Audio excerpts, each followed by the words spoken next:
ug dinhi ning atong tulumanon. Inyong masayran ang kamaturan kay sa kamaturan.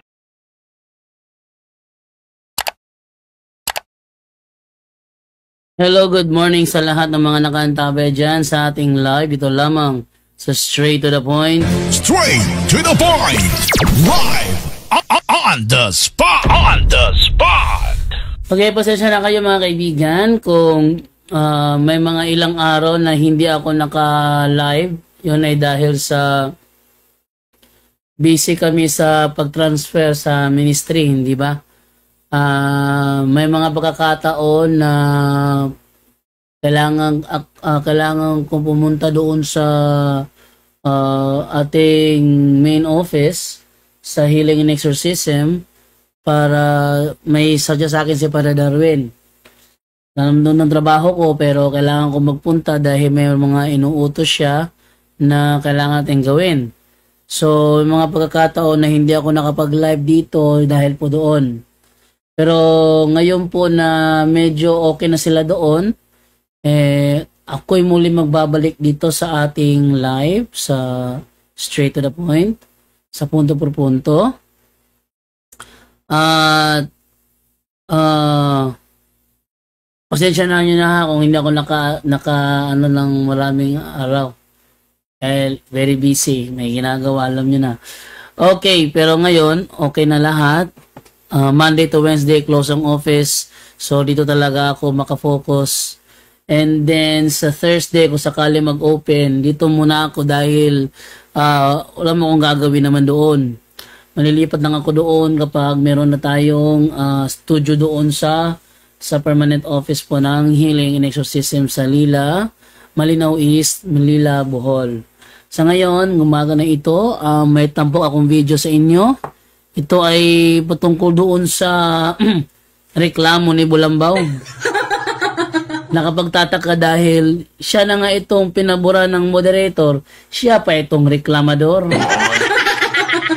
Kaya sa ating tampok na video ngayong araw na ito po ay may kinalaman po sa lahat ng mga debatin, mga tanungan portion na nangyari sa amin. First tanungan portion pa lang ito nasa first tanungan portion pa lang tayo.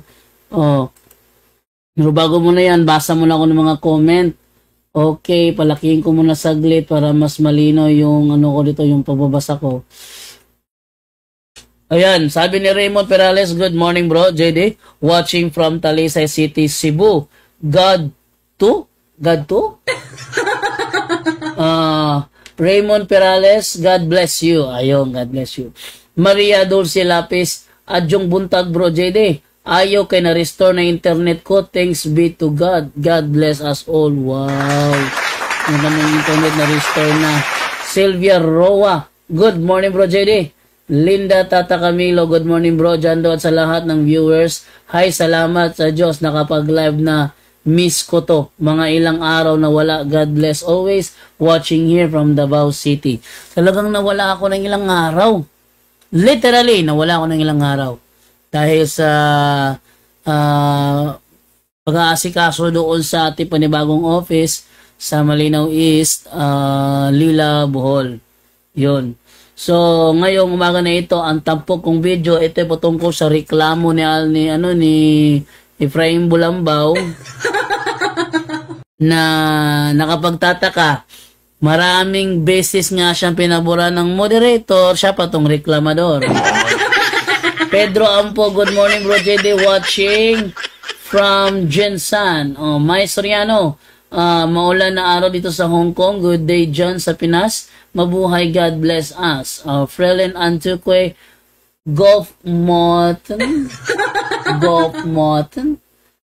Anong wika itong Golf Moten? Parang Van Houten. Save. Good day bro JD at God bless po sa ating lahat. Okay.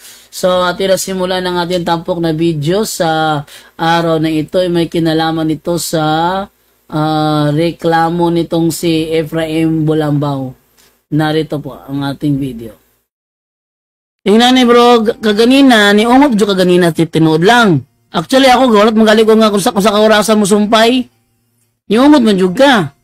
Gusto ko nga firma ng moderator ko na to, labot kang bitaw. Wala man si Bulawan ng oras, kaya di ba siya available? Okay lang, basta kay, that's my kuhan. That's my point ka kaniha. Niungot ko, pero basta kay, Ayaw basangin lang. Ito siya fair nga laban. Sa may naka-feel ni, sa may nakaingon ka nga dili fair. Sa may naka-dili fair nga, ultimo ako, gibadlo may gusto moderator gali. Nagay siya mga, nagay objection, ipagbigyan niya, sa dili angay ito bagong, katong implicit o explicit. Yan naman to, angay na ito bagong, kapareho mong ko tuo yun. Pero ihadyo kong ipapugos. O may kareklamo lagi ato. Ang imo magkumpangutana permi is kuan kining si Jesus is God o niya kay God man siya so ana kinsa O natural kay Mother of God na itong topic. Pag-trap man nga question kaganiha gigamit nako na nga si question para sa imo ha. Wala ko nimo gialaw. Sa mga dili man na teaching namo ana dayon ka. Di so, ang ibalik nako nga question karon. Si dili teaching ang na ako sa imo ha. Bro, ang dili teaching akong ingon ganina. Tirahan ta ka similar nga question wala gialaw. Usa to? Usa to nga pangutana bro. Bro, i-explain ako bro. Unsa nga pangutana nimo ang wala gialaw? Unsa nga pangutana to? Syaro ka timaan na to? Dili na kay ko mo reviewhan na lang. Reviewhan na lang dito, analyze na lang to dito. Unya, sugod ka nga maghimo og debate review ani para makita nimo ang resulta.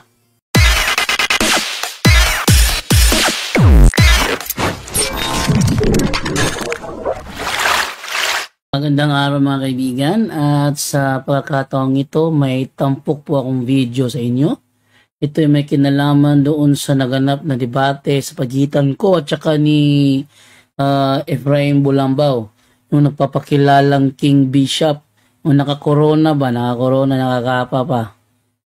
Tapos ang kanyang mga membro ilan lang. Siya ang founder ng kanilang samahan. So, marami siyang reklamo sa debate. So, ating i-review yung debating nangyari. Doon tayo mauna sa question and answer, no?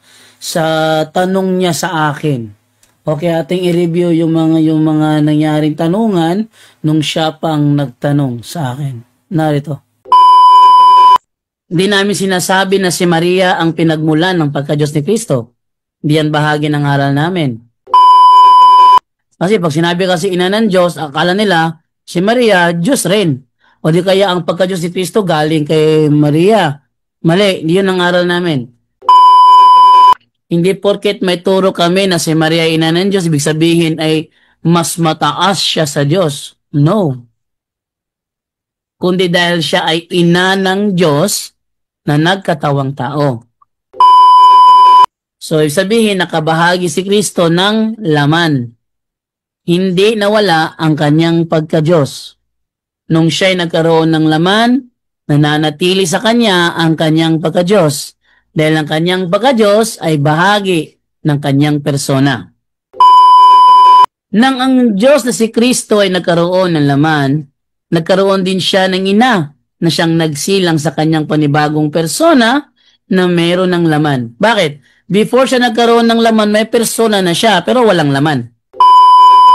Maliwanag sa aking presentation na ang si Maria ay ina ng Diyos na si Kristo. Si Kristo ang Diyos na tinutukoy na nagkaroon ng ina. Wala akong binanggit sa stand ko na kasama doon yung ama. Nakapagtataka itong si Bulambaw, dinama yung ama. Si Kristo lang, wala akong binanggit na ama. Yung pagbanggit niya nung ama, nag-objection na ako. Sinabi ko na agad, wala yan sa topic. Pero para muling malinaw, ating balikan ang mga katanungang ibinato sa akin ni Ephraim Bulambaw. Sinasabi niya na In the year 431 AD,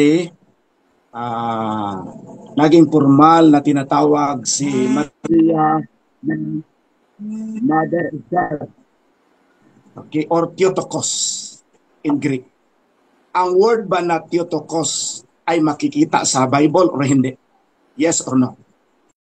Ang tanong niya, nabanggit ba daw sa Greek manuscript ang word na Theotokos?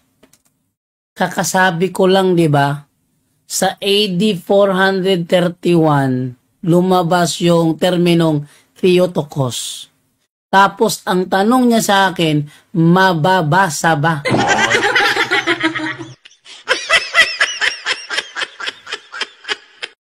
Yan ay Stroman fallacy.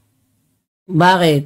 Sinabi ko na nga sa 431 AD na buo yung terminong Theotokos dahil doon sa erehe sa Sinestorios. Bakit may aral ng Iglesia Katolika na si Maria ang ina ng Diyos? Ayon sa ChatGPT, ang aral na Maria ina ng Diyos o Theotokos sa Grego ay nabuo bilang depensa sa tunay na pagka-Diyos ni Jesucristo at formal na kinilala sa Council of Ephesus noong 431 AD. Ang tanong niya, mababasa ba? Natural, hindi mababasa yung Theotokos. But it doesn't follow na hindi siya Theotokos. Alam niyo kung bakit? Sa mga tanong ko sa kanya, lahat naman umamin. Inamin naman niya lahat yun. Alam niya, tinanggi doon eh. So, yun ang kanyang unang tanong. Pakinggan niyo kung paano ko sinagot. Hindi siya makikita bro ang letra pero nauunawaan. Dahil sa Biblia naman, sabi sa Biblia, si Jesus ay nagkatawang tao. At dahil siya nagkatawang tao, isinilang siya ng babae. Kaya talagang Theotokos talaga yun, Galatia 4:4. Sa topic na Mother of God, ang pinakamatibay na talata, yung Galatia 4:4. Yun ang pinakamatibay na talata to prove na si Mama Mary ay the Mother of God.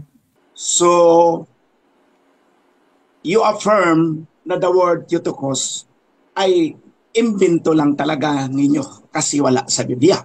Yes or no? No, hindi siya imbento. Gaya ng sabi ko, ang diwa nasa Galatia 4:4. Isinugo ng Diyos ang kanyang anak. Yung kanyang anak, Diyos yun eh. Isinilang na babae. Eh di, yung isinilang niya Diyos yun, hindi siya imbento. O, next question. Moderator's time. Wait lang, moderator's time. Brother Ephraim, magsasabi ako ng next question bro, bago ka magtanong uli para hindi masapawan yung sagot ng iyong kaharap bro. So, remaining time is 5 minutes and 30 seconds. So, go ahead Brother Ephraim para sa another question. Ngayon, nawarningan siya. Kasi, biglang sumapaw. Di ba? Nawarningan siya. Sumapaw bigla eh. Hindi makapagpigil eh. So, yun ang ibig kong sabihin, mga kaibigan, ano? Ang Galatia 4:4 talaga ang pinakamatibay. Dahil kahit na anong pag-deny nila sa term Theotokos, pag tinanong mo sila sa Galatia 4:4, talagang mapapa-oo sila na si Maria ina nga ng Diyos. Dito siya na bad shot eh. Sa talatang ito eh. Kaya ang ginagawa niya rito, pinipilit niyang ilabas yung term Theotokos. Alam nyo, pag sinabi kasi patutunayan, hindi yan kailangan letra por letra eh. Patutunayan eh. Alam mo lang ba ang tema? O sige, anong tema mo? Babasahin ko, letra por letra. Yun ang kailangan ng hanapan letra por letra. Pero kung patutunayan, hindi yan letra por... Halimbawa, patutunayan ko si Pedro may asawa. O, patutunayan ko si Pedro may asawa. Eh di ba basahin ko talata si Pedro may biyenan? Ganon yun. Kung patutunayan ko na si Pedro may asawa, ang babasahin ko lang naman, si Pedro may biyenan. Dahil may biyenan, nauunawaan na merong ang asawa. Patutunayan eh. Hindi ko naman sinabi, babasahin ko. Si Pedro may asawa. Hindi naman ganun, di ba? Patutunayan ko. Bakit? Sa pagpapatunay ko na si Pedro may asawa kasi may talata na si Pedro may biyenan. At dahil sa talatang nyo na uunawaan na si Pedro may asawa dahil imposible siyang magkaroon ng biyenan kung wala siyang asawa. Entonces, kaya naging ina ng Diyos si Maria dahil yung kanyang ipinanganak na si Jesus ay Diyos. Hindi kailangan basahin mo Theotokos. Hindi kailangan basahin Mother of God para lang mapatunayan. By claiming na si Maria ay ina at yung kanyang ipinanganak ay Diyos, siya nga ay ina ng Diyos.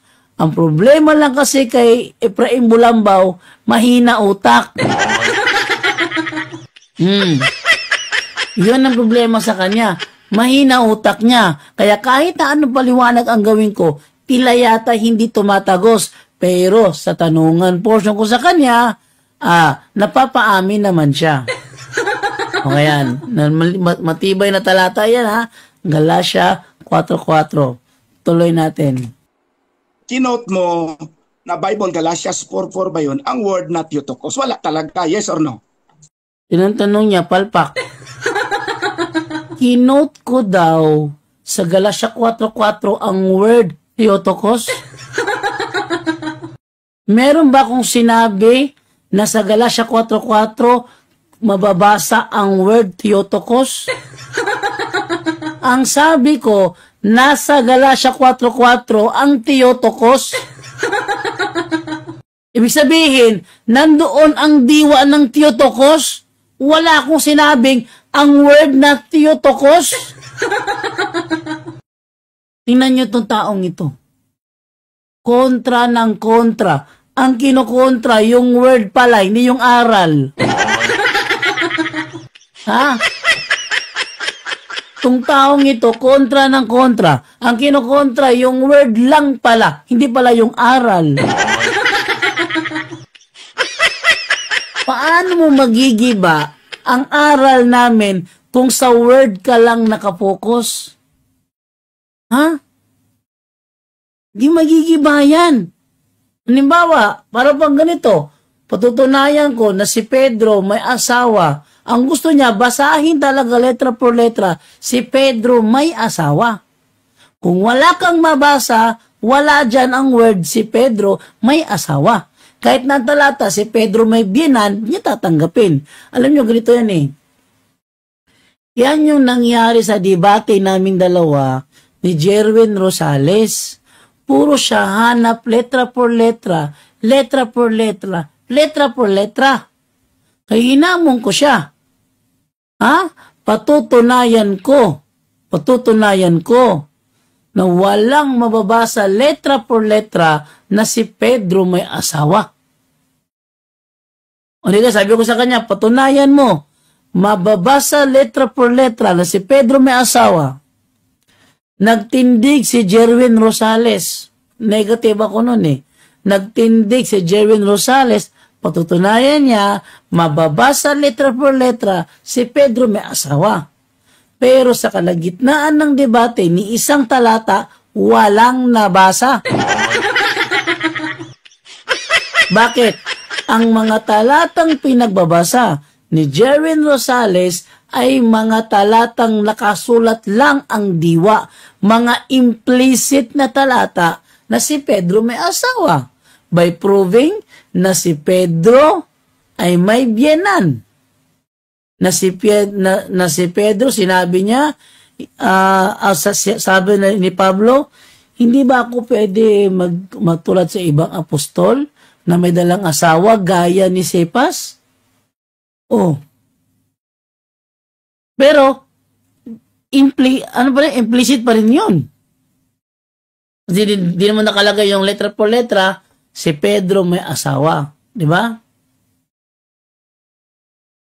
Yun.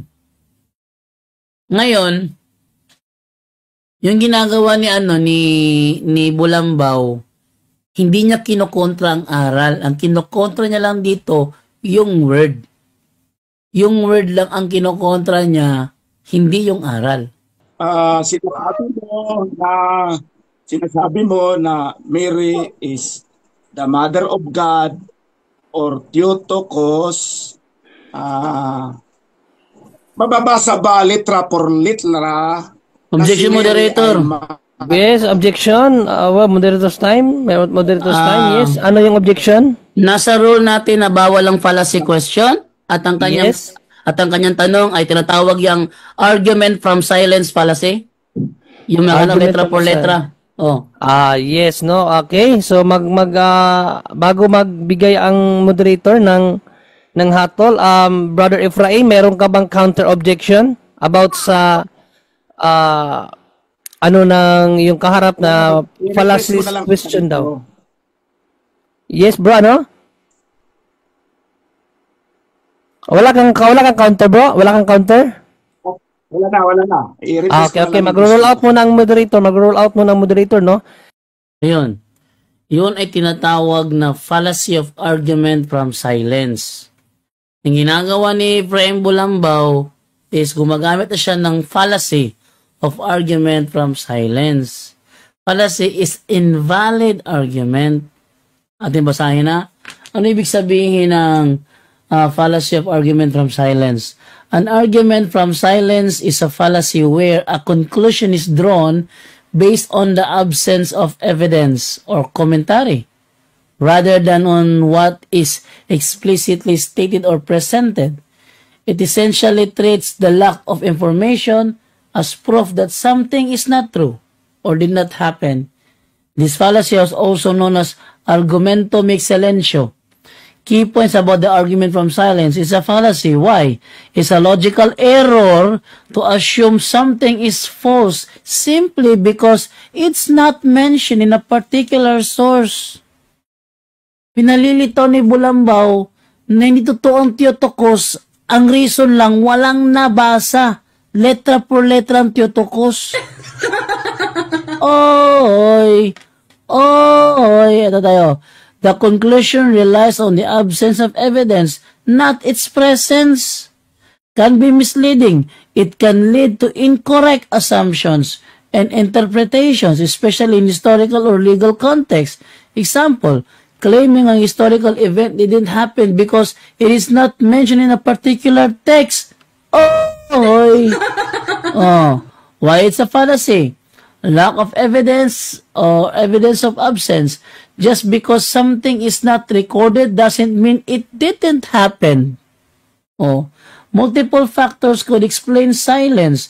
The silence could be due to various reasons, such as the author's focus, loss of records, or intentional omission.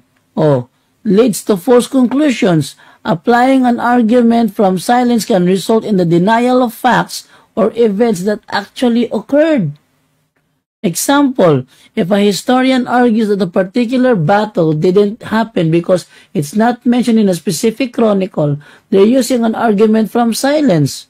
There could be various reasons for the silence, such as the author's focus, the limited scope of the chronicle, or the loss of other records. In essence, an argument from silence is a weak, is a weak and potentially misleading form of reasoning that should be avoided when evaluating evidence and drawing conclusions. Yay! Bulambaw. Pataka pa ka diya. Ibig sabihin, implicit lang sa Bible na si Mary ay Mother of God. Yes or no? Implicit yan siya, bro. Yes, implicit siya. Naunawaan siya. Dahil nung si Kristo ay nasa sinapupunan ni Maria, Diyos talaga siya noon. Kaya nga God-bearer eh. Ano bang tawag mo doon? Diyos talaga nasa sinapupunan niya. Kaya, tama. Yes. Next question. Next question. Saan ang mas authoritative? Implicit or explicit? Objection, moderator. Objection. Fallacy of false dilemma. Ayan. So, another objection, Kasi ang tanong niya is fallacy o false dilemma. Ano ba itong fallacy o false dilemma? Ayon dito, ang fallacy o false dilemma, also known as the fallacy, the false dichotomy, or either or fallacy, is a logical fallacy that presents only two options or sides when more possibilities exist.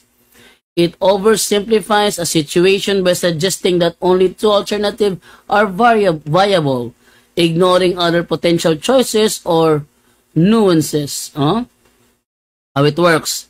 Oversimplification, false dilemmas reduce complex situations to a simple choice between two extremes, ignoring the spectrum or possibilities in between. Manipulative. They are often used to manipulate an audience into making a specific decision by making one option seem more appealing than the other. One decision, making a specific decision by making one option seem more appealing than the other. So ako'y kanya pinapipili. Ano ba talaga ang katanggap-tanggap? Yung explicit or your implicit? Wait lang. Hindi niya yata alam na ang mga explicit, may mga explicit na buo dahil sa implicit. Halimbawa, pupalagay na lang natin. Naniniwala ang mga ibang sekta na si Pedro may asawa. Pero wala namang nakasulat letra per letra o wala namang nakasulat explicit na si Pedro may asawa. Bakit? Ang nakalagay si Pedro may biyenan. Implicit. Pero naniniwala sila si Pedro may asawa dahil may biyenan. Walang naniniwala na si Pedro may asawa dahil letra por letrang sinabi sa Biblia, si Pedro may asawa. Wala. Ang nasa Biblia, si Pedro may biyenan. Yun, may biyenan. Sabi naman ni Saulo, hindi ba ako pwede magdala ng aking asawa? Kaya ng iba mga apostol na may dadalang asawa kasama ni Cephas. Implicit lahat eh. Wala namang explicit dun eh. Wala lang explicit talaga na si Pedro may asawa. Ang nakalagay, si Pedro may biyenan. Yun nakalagay. So, pinipili niya ako sa dalawa. Parehong tama ito. Kasi may mga explicit na buo nang dahil sa implicit. For example, the Holy Trinity. The Holy Trinity. Tatanungin ko siya nito sa Holy Trinity. Niniwala ka ba sa Holy Trinity? The Holy Trinity. Explicit sa kanilang Biblia, wala kang mabasa. King James Version, explicit. Trinity, wala kang mababasa.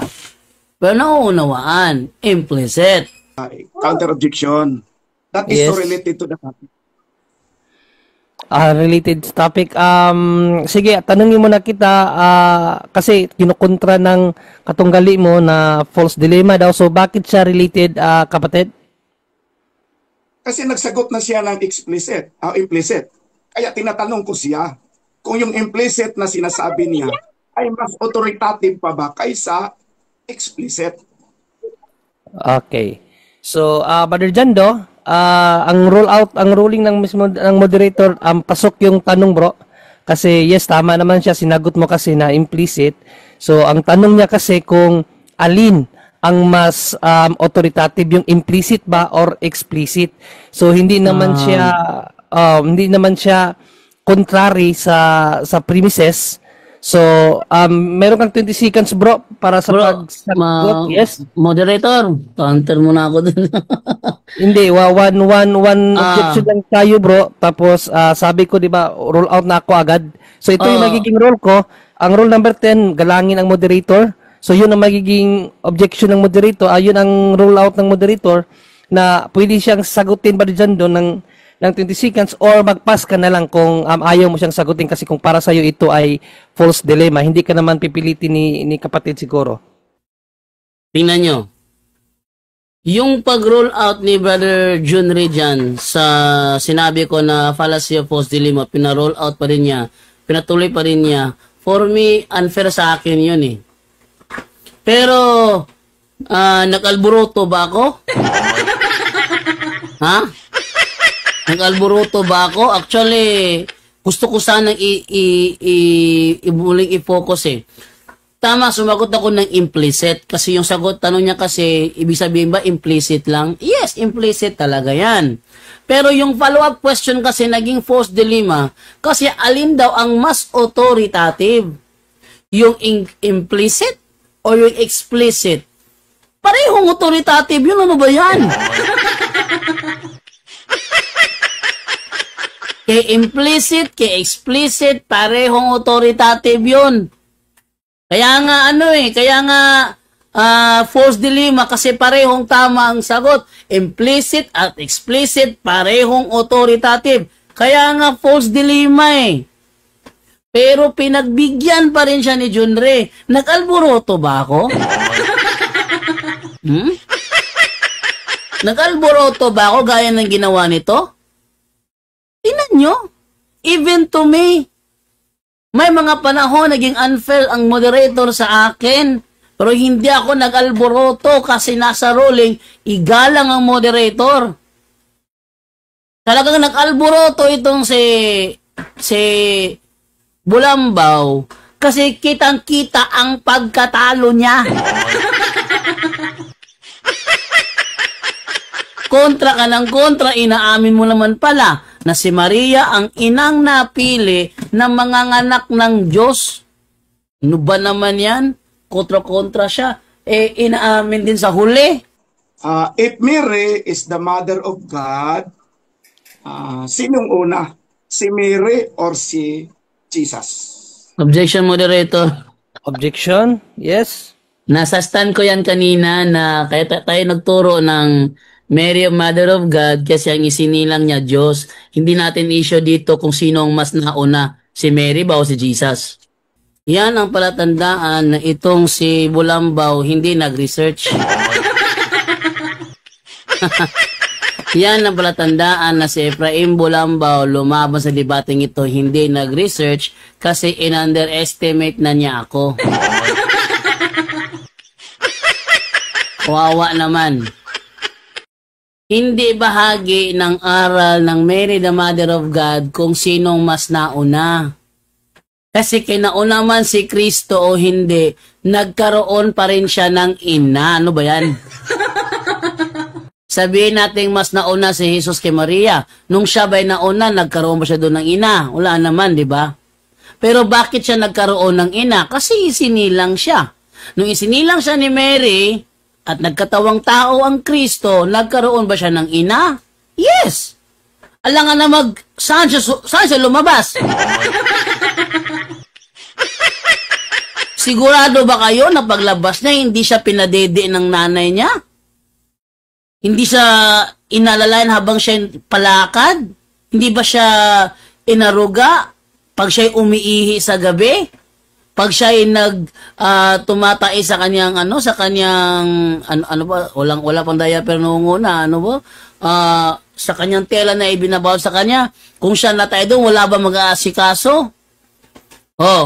Wala bang nagsusubo kay Jesus para makakain ng kanyang katawan? Wala bang sumusubo sa kanyang pagkain? Utak naman, Bulambaw. Ha? Common sense naman dyan. Nagkatawang tao nga natural. Nagkatawang tao, isinilang. Nato, nangangailangan ng ina. Sino bang batang isinilang na hindi nangangailangan ng ina? Kasi, kung si Kristo isinilang, hindi nangangailangan ng ina, hindi siya tao. Hindi siya tao. Kasi ang tao, pag isinilang talaga nangangailangan ng ina yan, ina na magdedede sa kanya, ina na aaruga sa kanya, ina na magpapakain sa kanya, natural, ina na magtuturo sa kanya, ina na mangangaral sa kanya, natural. Hindi kasi naranasan ng Panginoon yan eh. Yung gutumin, yung uhawin, yung matutong maglakad, di naranasan ng Panginoon yan. Naranasan niya yan nung nagkatawang tao siya. O ngayon, nung naranasan niya, di ba niya kailangan ng ina? Utak naman, bulambaw kung meron ka. Ang problema ka sa'yo, puro ka lang dada ng dada. Hindi ka nag-iisip eh. Hindi ka nag-iisip? Oh.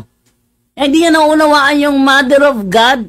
Ano ba naman to? Tira na tira, hindi alam pinagtitira nito. If Mary is really the mother of God, so meaning si Mary ang nag-produce kay God. Yes or no? No, hindi yan sinabi ko kanina. Nasastan ko kanina, kaya siya naging ina ng Diyos kasi isinilang niya. Wala kaming turo, hindi kasama sa aral namin na siya ang nag-produce ng God. Walang aral na ganun. Next question. Yan ang ebidensya na hindi siya nag-research. Why Catholics believe that Mary is the Mother of God, hindi kabilang sa aral na yan na siya ang nag-produce ng Diyos.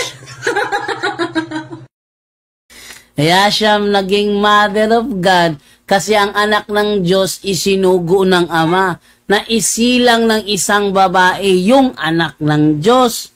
Yung anak ng Diyos na isinilang, Diyos yun. Kaya nga nagkaroon ng mother kasi isinilang eh. Ano ba naman, bulambaw? Ang hina naman ng kukote mo dyan. Kaya nga Mother of God kasi naging ina siya nang isinilang niya ang anak ng Diyos. Kaya napakatibay na talata talaga sa doktrinang Mother of God, ang Galatia 4:4. So, ang God ba ay dependent kay Mary or not? Yes or no? No, hindi siya dependent, pero ginamit si Mary para maisilang ang Diyos na nagkatawang tao. Kaya nga siya ang ina ng Diyos na nagkatawang tao. Next question. Ayan, isa pa yan. Dependent ba daw? Porket naging ina, dependent na. Ito yan ang malinong sagot. Hindi siya dependent. Pero dahil nagkaroon siya ng ina, ay kailangan niya maging dependent sa kanyang ina. Halimbawa, gugutumin si baby Jesus. Sino papadede sa kanya? Oh. Kakailanganin ba niya ang ina para padidein siya? Sagot nga, bulambaw. Pag nagugutom si baby Jesus at kailangan niyang mag-breastfeed, kailangan niya ng milk to feed.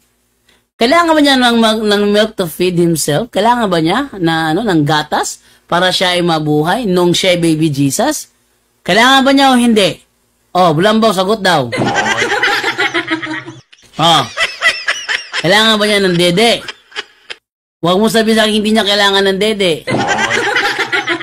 Kasi hindi niya kailangan ng dede, hindi siya Diyos. Ay, hindi siya tao.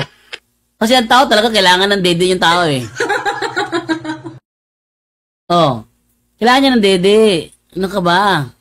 Oh, ng breastfeed. Kakailangan niya yun. Tao siya eh. Nung siya naging tao, talagang tao yun. Hindi naman tao-tauhan lang yun eh. Talagang naging tao siya. Oh, pinanganak siya bilang tao. Kaya talagang kakailangan niya talaga ng dede. Ano ka ba? Oh. Gusto niya matutong lumakad. Si baby Jesus ba na pinanganak, nakakalakad na? Hindi. Ano ba naman to? Talagang may mag-aakay sa kanya. Kakailanganin ba niya nanay niya? Yes! Pero when the question is, dependent ba ang God? Dapat kasi sana, depende ba si Jesus? Para sagot ko dun, yes. Tanong kasi, God. God. Dependent ba ang God kay Mary? Hindi siya dependent. Pero nung siya ay nagkatawang tao, yes, dependent siya. Next question. Seeing saying that Mary is Mother of God and God is Father, Son, and Holy Spirit.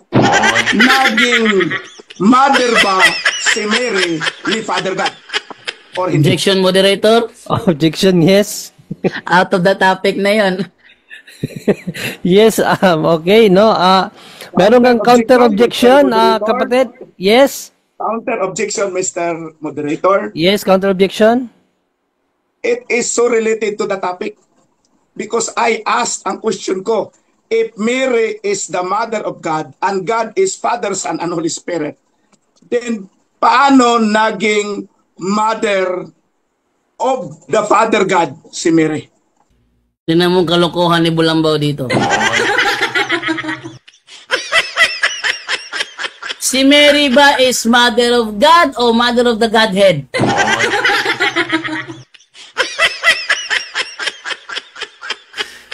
Si Mary is Mother of God. Tanong, yung Mother of God ba, sinong nire-refer na God? God the Father ba?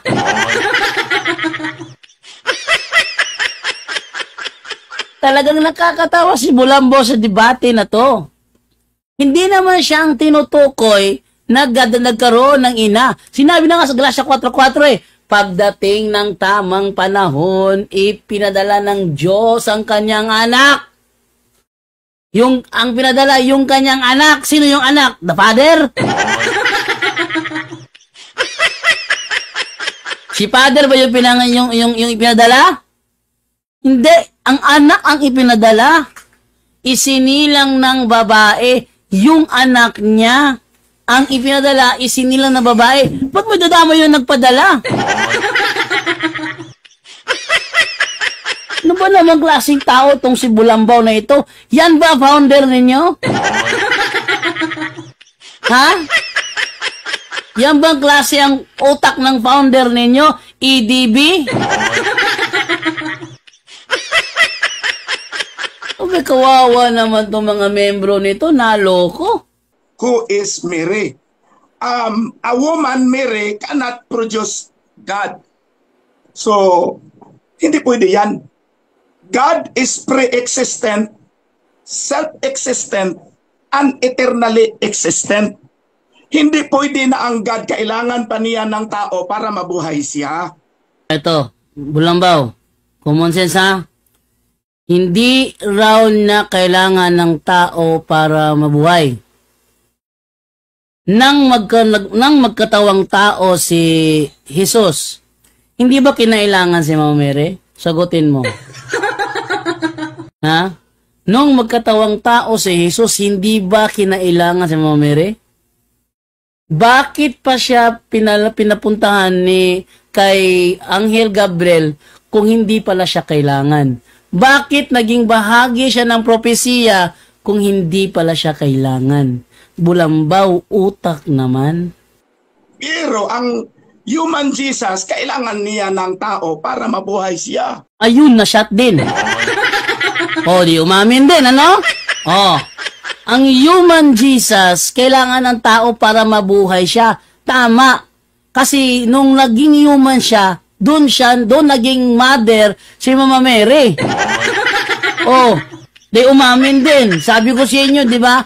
Kahit na anong deny ni Bulambaw, umaamin din sa huli. Ano ka ngayon? Pag dinay-dinay ka pa, umaamin ka naman. But the God Jesus doesn't need a human person para mabuhay siya. Bakit? May sinabi ba ako na ang God Jesus nangangailangan ng human para mabuhay? Dito, kitang-kita dito, ano? Kitang-kita dito na itong si Bulambaw hindi kumukontra sa aral natin. Ang kinukontra niya, ang mali niyang kukote. Hindi ang aral natin. Kasi wala naman tayong turo na ang God na si Jesus, sabihin, hindi pa nagkatawang tao ha, na ang God na si Jesus ay kailangan ng human para mabuhay. No! Hindi yan turo. Yung God na si Jesus, hindi na kailangan ng human yun para mabuhay. Pero nung nagkatawang tao siya, talagang kailangan niya ng human para mabuhay. Tama yun ang aral natin eh. Inaamin naman niya. Anong kinukontra niya rito? Anong utak meron niyang founder nyo na yan, EDB? Kontra ng kontra, umaamin naman sa huli. Pero when we talk about God, we cannot evade God as Father, Son, and Holy Spirit.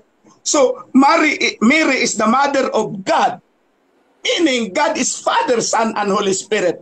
That will conclude now that Mary is the mother of the Father God, and that is so unbiblical. That is blasphemy. Objection, moderator. Objection, yes. Ano yung objection? Negative? Ang objection ko is nasa rule natin na ipinagbabawal ang fallacious arguments. Yes. Yung pagtakbo niya doon sa ipinanganak ba ang Diyos Ama, hindi yan aral natin. Strawman fallacy yan. Strawman fallacy. Okay, so, kapatid na Ephraim, yes, ano yung counter mo, bro? Objection para sa akin related because we speak about God here. Oh, tinan niyo matigas na ulo na ito. Para sa kanya related. Related ba talaga? Ating tanungin si ChatGPT kung related ba? Okay ha? ChatGPT, tanungin natin ha? Kapag sinabi ba, ating tanongin sa ChatGPT dito ha? At ipakita. Ipakita sa ChatGPT, sige. Yan. At siya tanungin ha kung tama ba ano nito. Sige ha? Kapag sinabi ba na si Mary is the mother of God, is the mother of God, pwede ba i-conclude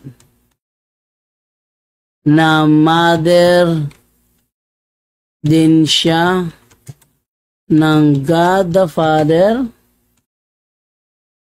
God the Father at ng Holy Spirit. Sabi niya related daw. Related? O sige, tanongin ChatGPT kung related ba talaga ha? O, sagot. Napakagandang tanong at mahalaga lalo na sa usaping Katoliko versus Protestante. Lalo na kung ang tema ay Mary, Mother of God. Maikling sagot. Hindi. Anong tanong ko? Kapag sinabi ba na si Mary is the Mother of God, pwede ba i-conclude na mother din siya ng God the Father at ng Holy Spirit? Sagot, hindi. Hindi natin pwede sabihin na si Mary ay ina ng Diyos Ama o ina ng Espiritu Santo. Ang tamang pagkaunawa sa pahayag na Mary is the Mother of God ay ito. Si Maria ay ina ng Diyos Anak na si Jesucristo. Kasama ba ang Father? Kasama ba ang Holy Spirit? Hindi kasama dyan eh.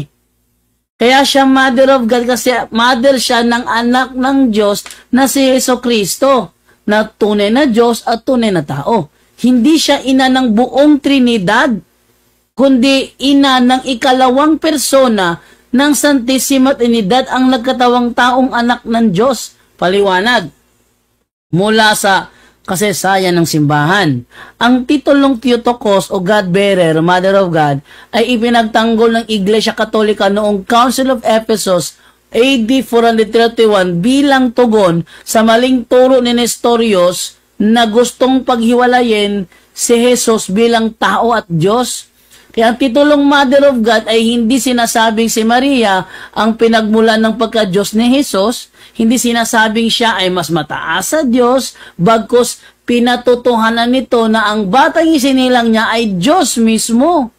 O, paghihiwalay ng persona, ang Diyos ay iisa sa kalikasan, ngunit may tatlong persona, Diyos Ama, Diyos Anak, Diyos Espiritu Santo.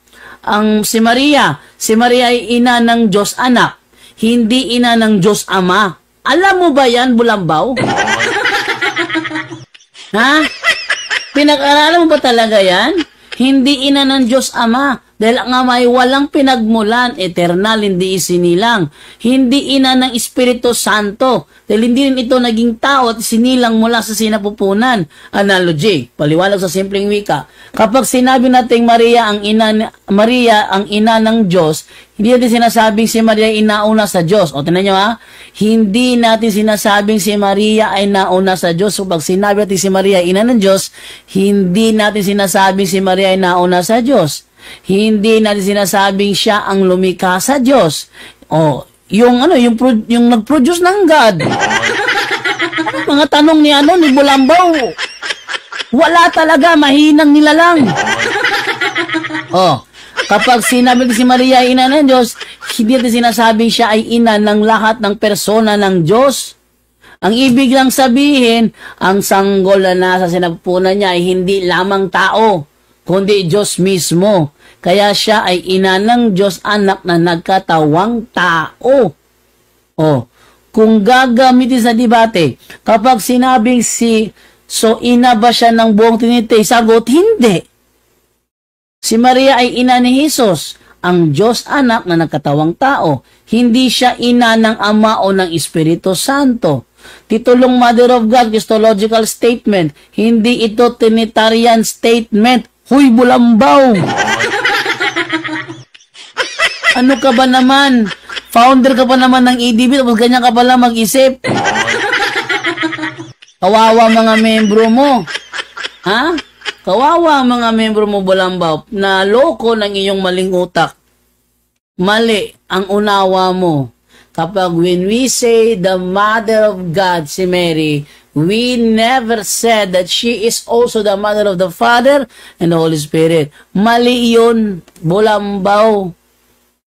Yan ay isang palatandaan na ang tinitira ng EDB sa doktrinang Mother of God, hindi talaga ang aral nito, kundi ang maling unawa ni Bulambaw. Yan. Hindi ako mag-umigting sabihin yan, dahil yan talaga ang totoo, na si Bulambaw hindi nag-research sa debating ito. Alam naman natin, ako Trinitarian din ako. No. Ano yung counter? Ang counter mo lang, bro. Wag mo nang iano yung paniniwala mo. Yung counter, ano yung counter? With the topic, because God is Father, Son, and Holy Spirit. Okay. Huwag na kayo Okay, so mag-rolling. mag-rolling. That's human knowledge. Okay, moderator time. Yes, Brother Jando, yes, it's kind of strawman, pero ginagamit niya yun, bro, para itibag doon sa iyong bro, sa iyong stand, bro. So, tinatanggap yun ng moderator, no? Kasi yun ang kaniyang baraha para pamalian ang iyong stand, Brother Jando. So, mamaya, Brother Jando, pwede mo siyang gibain gamit ang kanyang argumento, Brother Jando. So, remaining time is 6 minutes and 39 seconds. So, go ahead, Brother Ephraim, para sa remaining time na 6 minutes and 39 seconds. O, ayan. Tingnan ninyo ha, sa ikatlong pagkakataon, ikatlo ba ito? Kalawa. O, naging unfair naman sa akin ng moderator. Kasi nasa rolling bawal ang strawman argument. Ha? Kahit pa yan ang pangtibag niya sa standing ko, hindi dapat yan ipalusot kasi strawman argument nga. Sa tanungan naman, yung strawman fallacy, bawal yon. Strawman argument, bawal din. Nasa nasa ruling Fallacious questions or fallacious arguments are not allowed. Ito, nasa stand siya. Fallacious arguments to. Bakit? Dahil hindi naman turo natin na si Mary is Mother of the Father and the Holy Spirit. Kaya kailangan hindi ito ipalusot ng moderator. Tingnan nyo ha, may mga panahon, pinaboran siya ng moderator, pero sa kanya, bias ang moderator. Tingnan nyo ha, pinaboran na nga siya dito sa debating ito. Bias ba ang moderator sa kanya? Kasi naramdaman niya kung paano siya nagiba. Naramdaman niya kung paano siya nagiba. Pati moderator, dinadawit niya sa kalokohan niya. Ha? lukuhan itong taong ito? Ayan. So nakita ninyo ang nangyari doon sa naturang talakayan kung saan itong si Efraim Bulambaw talagang nawala sa hindi siya nag-research, and then sabihan ba niya moderator na bias daw. May mga pagkakataon nga pinabura na siya pa reklamador Ano? Pagpabor sa kanya, okay siya. Sinabi ko na nga, 'di ba nasa rule natin, bawal ang fallacious arguments. Sabi nung moderator ni Brother Junre, bro, yan kasi ang kanyang baraha para gibain ng tema mo. Kahit babaraha niya yan, problema niya yan kung saan siya maghanap ng panibago niyang baraha. Dahil ang rule kasi, bawal ang fallacious arguments. Bawal nga. Ba't pilit-pilit pa kasi? Ilang beses siyang pinabura ng moderator, tapos nagre-reklamo siya pa to reklamador. Abangan ninyo ha. Mayroon pa itong kasunod na episode natin kung saan ang tatalakayin ko naman yung panahong siyang tinanong ko. Doon yung makikita kung gaano kagiba itong si Efraim Bulambaw doon sa tanungan portion kung saan gibang-giba siya kasi hindi niya matanggap ang kanyang pagkatalo. Sabi niya, ayaw ko talaga sa moderator. Ayaw ko talaga. Ang isa pa sa nireklamo niya rito, hindi ko na naituloy kasi actually, hindi ko pa siya na-convert. Isa doon, yung reklamo siya tungkol sa Ark of the Covenant. Bakit daw sinabi ko out of topic ang issue about si Mary is the Ark of the Covenant? At bias daw ang moderator kung bakit daw pinagbigyan ako doon sa sinabi ko na out of topic ang Ark of the Covenant si Mama Mary. Talagang ibang topic yan. Kasi kung magta-topic tayo ng Mary is the Ark of the Covenant, hindi ako magtatalakay na si Jesus ay God. Hindi ang kasama sa topic. Ang patutunayan ko dyan para maging Ark of the Covenant si Mama Mary is kailangan ko patunayan na si Kristo ang Covenant. Yan na.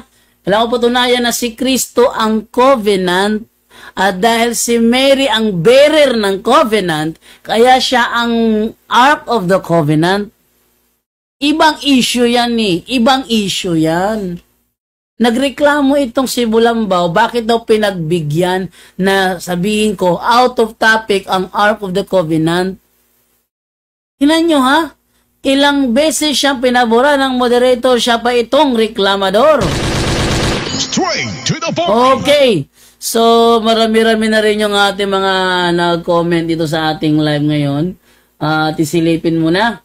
Sabi ni Senas Tomas, kami, I'm proud Catholic members, founder Jesus Christ, at Jeremy Renner, maging proud ka dapat. Kibuloy at hindi sa pangalan ng church na inaniban mo. Banggitin mo name ng founder mo. Kalahin mo, isa sa mga turo ni Kibuloy, pwede na raw siya bumautismo in the name of Kibuloy.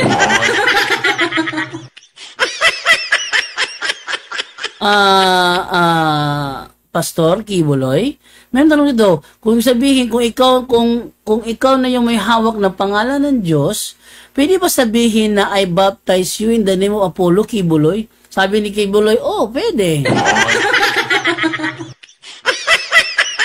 Iba rin tumatakbo sa utak ni Kibuloy, Doon talaga ako natawa doon sa sa mali ng yung kausap niya si Chris Aquino. Kasi before pala, meron palang video na ito pala si Kibuloy. Sabi niya, the Almighty Father has appointed you a new president of the Republic of the Philippines, and there is no other than Gibo Teodoro, di ba?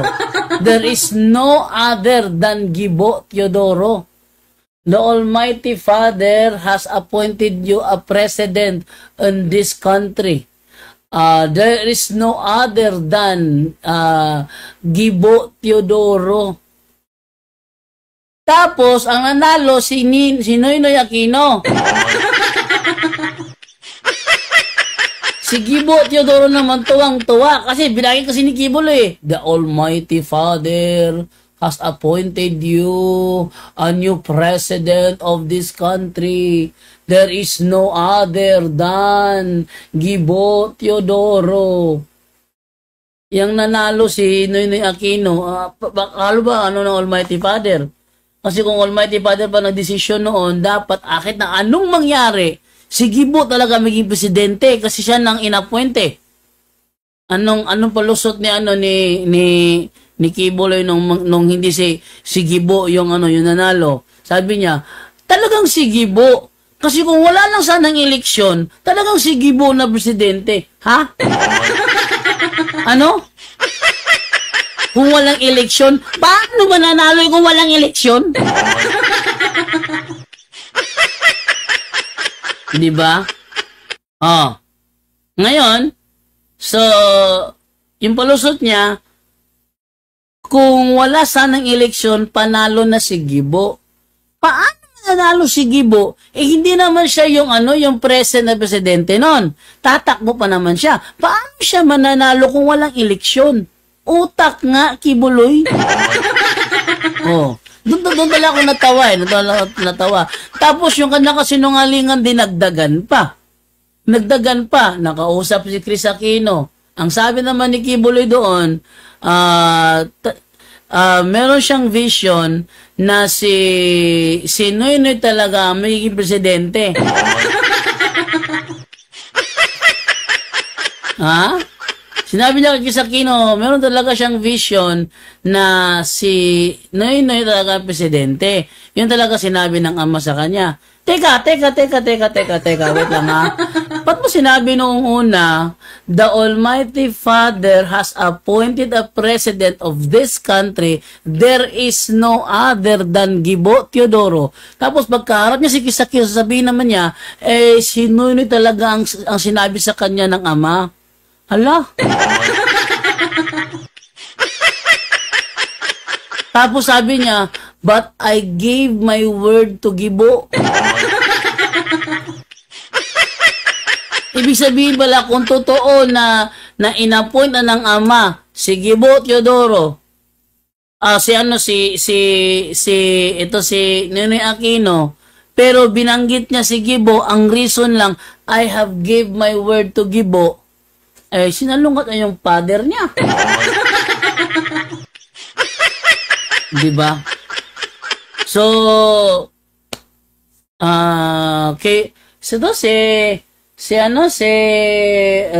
Jeremy Renner na proud to KOJC.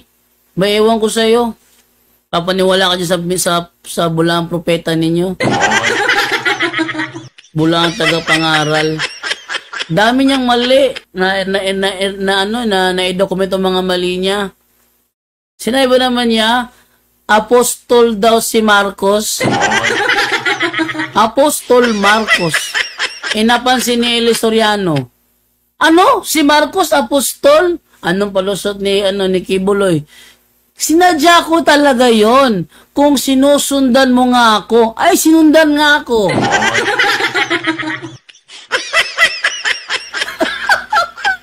Anong klaseng palusot yon? Anong klaseng palusot yon? Sinadya niya daw, kausap niya mga membro niya, sinadya niya. Dapat sana kung binawi niya, at the end, sinadya ko lang yun ha, para tinan natin kung lalabas ba yan sa MCGI na program. Pag lumabas, sinabi ko sa inyo, di ba, lalabas sa programa nila, sana ganon. Para malaman agad ng mga tao na talaga sinadya mo talaga yon. Kaso tuloy-tuloy yung kanyang pagsalita sa harap ng mga membro niya Natapos na lang yung kanyang preaching nung gabing yun, talagang wala siyang binabawi, no? Hindi niya binawi yung sinabi niya na si Marcos ay apostol ni Kristo.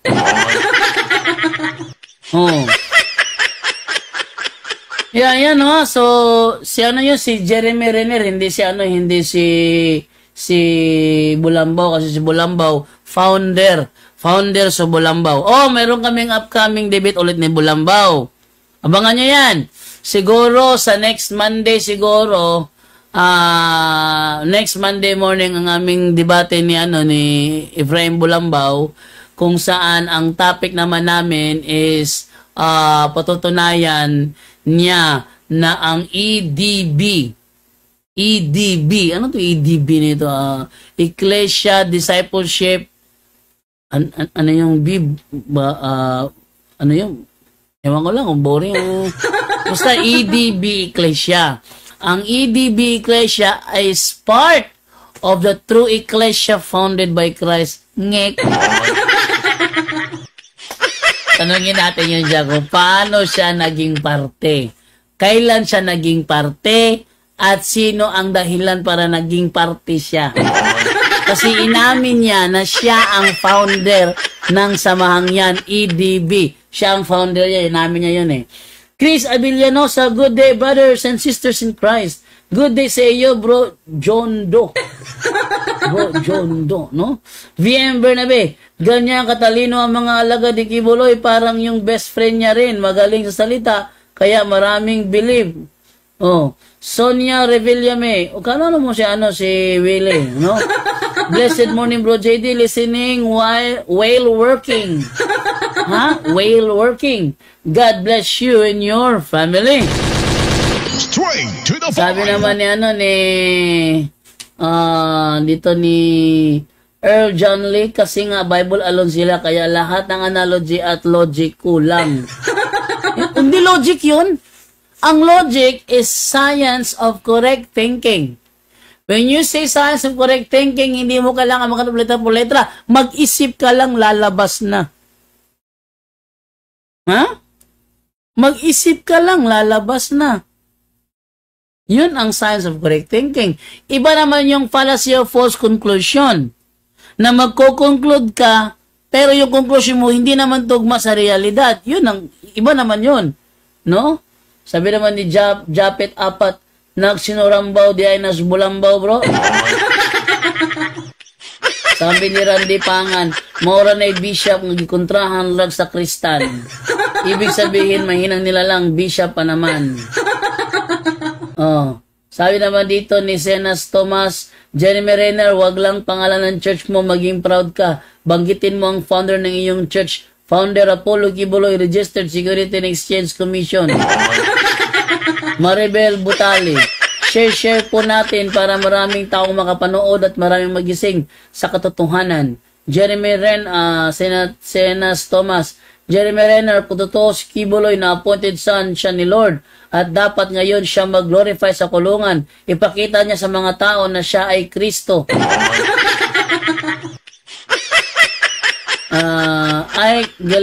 Galilei Suarez, walay katagbawan si King Pastorato eh.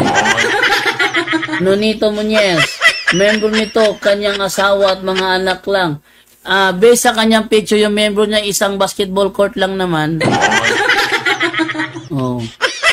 Based doon sa ano niya. Sabi ni Print Kisses Shop, I'm late, hehehe. Sabi naman ni Sonia, ako nawawala niyang kamag-anak, bro JD. Ha? Nawawala kanyang kamag-anak? Aba. Maganda to atitong i-report. Willie Rebellame. Natalo sa eleksyon yun, di ba? Willie Rebellame, mayroon kang lost kamag-anak dito. At natawa ko doon sa pagkatalo ni Willie. Sabi niya, kulang pala yung aking ibinibigay na tulong sa mga tao. Tuwang-tuwa sila. Pero hindi ako ipinanalo sa eleksyon. Meron kasing kumalat na video na may nagipagkamayan sa iyo tapos lumapit matanda na medyo may pagkapulubi. Hindi ko sabi pulubi may pagkapulubing tingnan siguro sa pananamit niya. Hindi nakipagkamay si Willie. Binigyan niya lang ng jacket at siya'y lumayo. Yun ang kumalat na video na nagpabagsak ng ni Willie. Yun yung video kumalat. Ewan ko lang, natatandaan ba niya yung video na yun? May matanda, may nagipagkamay sa kanya, nagipagkamay siya. Sa itsura na nagipagkamay mo kaya atang may kaya. may pera. Pero yung matandang sumunod, di na siya magkipagkamay, binigyan niya lang ng jacket. Oh. Di ba? Tama. Ang mga tao kasi, nakakaunawa naman yung tao eh. Kung linya mo talaga ang public service, malalaman nila yan kung talaga yan ba ang linya mo. Kung linya mo ba ang host sa TV program, alam ng mga tao yan yan ka nalilinya. Minsan kasi, yung iba kasi, tumatawid sa ibang linya, hindi naman niya kaya. Halimbawa, ako, palagay lang sa akin, ano? Ako talaga, hindi ako nakikipaglaro ng basketball sa mga player. Aminado ako na hindi ako kaliber nila. Nakikipaglaro lang ako ng basketball sa mga pipitsuging gaya ko. Alam niyo kung bakit? Doon lang ako ma-enjoy kasi magkalibel kami lahat eh. 'Di ba? Ngayon, nasa akin na kung gusto kong iakyat yung level ko. Pero sa taba ko ba naman, at sa edad ko na ito, mahirap tumakbo ng